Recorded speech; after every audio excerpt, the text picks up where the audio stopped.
तो हेलो दोस्तों, मैं उम्मीद करता हूँ अच्छे होगे और मस्त होगे और प्यारे होगे सभी। और आपकी तैयारी बहुत ही अच्छी चल रही होगी। संध्या एक बार इस कूलाम के नियम को अवश्य देख लें, क्योंकि सन 2024 की दृष्टि से वेरी वेरी इंपॉर्टेंट टॉपिक है। तो मैं चाहता हूँ एक बार इस टॉपिक को आप जरूर देख लें। तो टॉपिक करते हैं शुरुआत, और वीडियो अच्छी लगे तो लाइक भी करना एंड शेयर भी करना और हमारे चैनल को सब्सक्राइब करना, ठीक है। तो टॉपिक करते हैं शुरुआत, कूलाम का नियम। तो सबसे पहले किसने दिया था, और मतलब कि इसके दो आवेशों के बीच क्या कार्य करता है, इसके संबंध में उन्होंने एक नियम दिया। तो ये उस टाइप से कुछ परिभाषा है, तो इसको समझ लेते हैं। चार्ल्स आइंस्टीन नामक वैज्ञानिक ने 1785 ईस्वी में अपने प्रायोगिक तथ्यों के आधार पर बताया कि दो आवेशों के बीच, मतलब Q1 और Q2, इसके बीच एक बल कार्य करता है, मतलब कि ये बल F। इसके संबंध में इन्होंने एक नियम दिया जिससे हम कहते हैं कूलाम का नियम, ठीक है। अब समझते हैं कूलाम के नियम की परिभाषा। तो दो स्थिर बिंदुओं, मतलब Q1 और Q2 क्या दो रखे हुए बिंदु है का A और B पर, ठीक है। दो स्थिर बिंदुओं आवेशों के बीच लगने वाला आकर्षण तथा प्रतिकर्षण, मतलब कि ये बल है, तो ये क्या आकर्षण तथा प्रतिकर्षण बल दर्शाता है।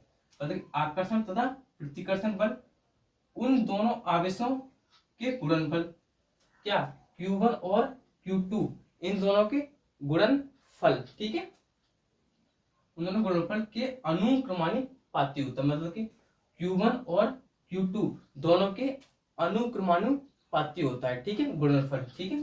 तथा उनके बीच की दूरी, मतलब कि Q1 और Q2 क्या है, दो आवेश है, इनके बीच की दूरी क्या है r²।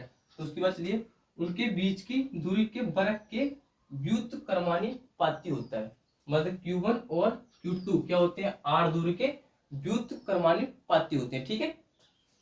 तो इसी को हम कूलाम का नियम कहते हैं। F बराबर 1/4 पाई एप्सिलॉन नॉट और Q1 Q2 r², ये कूलाम का नियम है।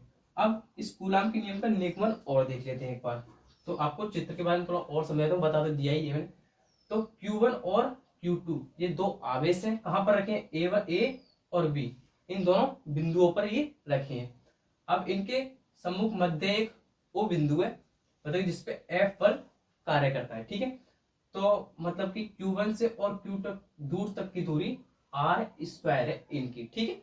अब F समानुपाती Q1 और Q2, मतलब F समानुपाती Q1 और Q2, अब यार परिभाषा में बताया था। और अब फिर F बराबर समानुपाती 1/r²। तो समीकरण 1 और 2, मतलब कि समी 1 व 2 से या जोड़ो या हल कर लो।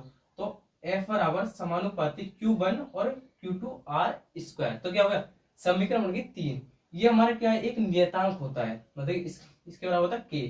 तो हमने इसके स्थान पर रखा k। F बराबर F बराबर Q1 और Q2 r²। तो k का मान क्या होता है, 1/4 पाई एप्सिलॉन नॉट, ठीक है। तो इस मान को हम यहाँ पे रखते हैं। तो F बराबर 1/4 पाई एप्सिलॉन नॉट Q1 और Q2 r²। तो ये हमारा कूलाम का नियम होता है, ठीक है। अब इसके मान की बात करें तो एप्सिलॉन नॉट का मान ये है, और 1/4 पाई एप्सिलॉन का पूरा मान ये 9 गुणा 10⁻⁹, ठीक है। अब ये होती है हमारे निर्वात की विद्युतशीलता, ये इसका ये होता है। एप्सिलॉन नॉट बराबर 1/4 पाई एप्सिलॉन नॉट, और ये F है,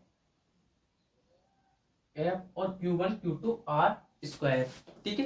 तो वीडियो अच्छी लगी होगी तो लाइक करना, कमेंट करना और शेयर करना। तो हम हर वीडियो में चैप्टर बाय चैप्टर चल रहे हैं। तो ये फर्स्ट चैप्टर है, फर्स्ट चैप्टर में से कूलाम का नियम है, फिजिक्स का पहला चैप्टर है। तो इसी प्रकार मेरे चैनल पे प्रत्येक वीडियो हर टॉपिक की आएगी, तो मेरे चैनल को आप सब्सक्राइब कर ले कृपया, आपसे निवेदन है। और टॉपिक अच्छा लगा हो, वीडियो अच्छी लगी हो, तो वीडियो को लाइक करना, शेयर करना एंड कमेंट करना। तो बाय बाय। स्क्रीनशॉट ले लो।